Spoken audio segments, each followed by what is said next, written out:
बिहार की सियासत ही नहीं बल्कि केंद्र की सियासत के बेताज बादशाह माने जाने वाले रामविलास पासवान ने इस दुनिया से विदा ले ली है। 8 अक्टूबर को उन्होंने दिल्ली के अस्पताल में लंबी बीमारी के बाद आखिरी सांस ली। उनके बेटे चिराग पासवान, जो कि एलजेपी में अब उनकी जगह लेंगे और एक तरह से कहें तो जगह लेना शुरू भी कर दिया था। जब उनके पिता हॉस्पिटलाइज थे तो उन्होंने भी ये लिखा कि पिताजी आप बहुत याद आएंगे।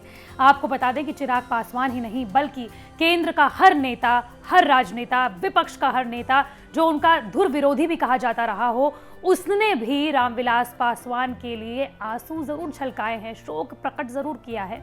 और इसका रीज़न भी है, इसका कारण भी है। दरअसल इसका सबसे महत्वपूर्ण कारण ये है कि चाहे वो सत्ता में हो या फिर विपक्ष में, हर किसी के साथ रामविलास पासवान जी ने काम किया है। आपको बता दें कि राबड़ी देवी, जो कि बिहार की मुख्यमंत्री रही हैं, उन्होंने बहुत ही अच्छा सा भावपूर्ण एक ट्वीट करते हुए लिखा कि आज हमारे घर में भी खाना नहीं बनेगा। आपको बता दें कि जब किसी परिवार में किसी की डेथ होती है, कोई मर जाता है, तो उस दिन रात को उस घर में चूल्हा नहीं जलता। इसका मतलब ये हुआ कि राबड़ी देवी ने ये ट्वीट करते हुए ये जताया कि वो एक परिवार के सदस्य थे।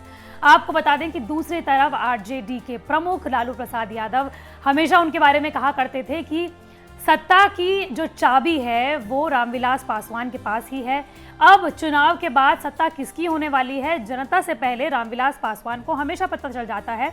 वो उन्हें मौसम वैज्ञानिक तक कहते थे और इसका दरअसल प्रमुख कारण भी है। 7 बार मंत्री, 9 बार सांसद, और इसके साथ साथ आपको बता दें कि 1977 में रामविलास पासवान ने सांसद बनने की शुरुआत की और उसके बाद जो उनका चुनावी रथ था वो कभी थमा ही नहीं। सिर्फ 2 बार हार का सामना करना पड़ा उन्हें, लेकिन उसके बाद भी उन्होंने तमाम जीत हासिल की। उन्होंने एनडीए के साथ, यूपीए के साथ और इसके अलावा जिन जिन की सरकार बनी उनमें से ज़्यादातर प्रधानमंत्रियों के साथ काम किया। 6 ऐसे प्रधानमंत्री रहे हैं जिनके साथ रामविलास पासवान ने काम किया है और अपने आखिरी वक्त तक वो कैबिनेट मिनिस्टर थे।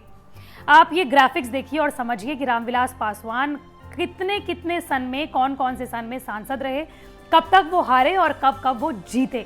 और आप ये देखेंगे कि ये जो ग्राफ है उसमें हारने का ग्राफ सिर्फ 2 बार है, जबकि जो जीतने की जो उनकी शैली रही है वो काफ़ी लंबी रही है। आपको बता दें कि 1980, 1989, 1996, 1998, 1999, 2004 और 2014 में रामविलास पासवान चुनाव जीते और 2 बार जो चुनाव हारे वो थे 1984 और 2009।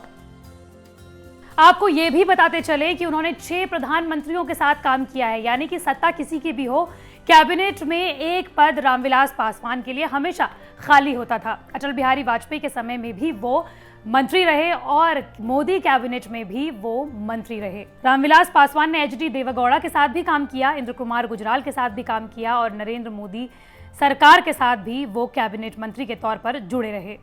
और ऐसा नहीं था कि वो यूं ही मंत्री बन जाते थे। दरअसल जब भी उन्हें कोई मंत्रालय दिया जाता था वो उस वक्त इतना शानदार काम करते थे कि बरसों बरसों तक उनके काम की तारीफें होती थी।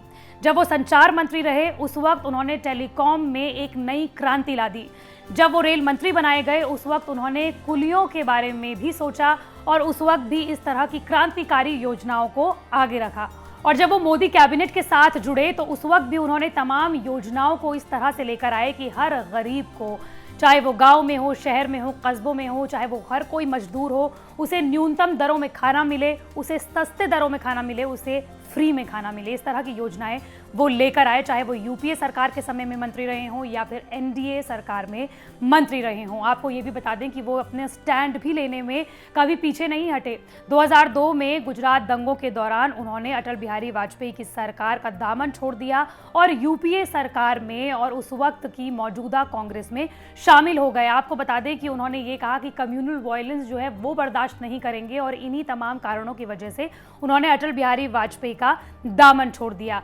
आपको ये भी बताते चले कि जब भी किसी की सरकार रही है वो उसी के साथ रहे हैं और यही वजह है कि लालू प्रसाद यादव, जो कि उनके धुर विरोधी भी रहे हैं और कभी कभी उनके साथी भी रहे हैं, वो भी उनके बारे में हमेशा ये कहते रहे हैं कि रामविलास पासवान जो है वो एक तरह से मौसम वैज्ञानिक हैं। वो भांप जाते हैं कि किसकी सरकार चुनावों के बाद बनने वाली है और इसीलिए वो उसका दामन थाम लेते हैं। आपको ये भी बता दें कि अब एलजेपी की जो सत्ता है, एलजेपी की जो कमान है वो चिराग पासवान संभालने वाले हैं। और जिस तरह से इस बार बिहार चुनावों में चिराग पासवान ने एनडीए के साथ ना होकर, बीजेपी और जेडीयू के साथ ना होकर अलग चुनाव लड़ने का फैसला किया है, तमाम लोगों का ये देखना है कि इसका किस तरीके से असर होगा, लोग एलजेपी को किस तरह से देखेंगे और किस तरीके की, जिस तरह से वैचारिक मतभेद की बात बोलते हुए जेडीयू से अलग एलजेपी इस बार चुनाव लड़ रही है, उसका किस तरीके से रिजल्ट आता है, ये देखने वाली बातें होंगी।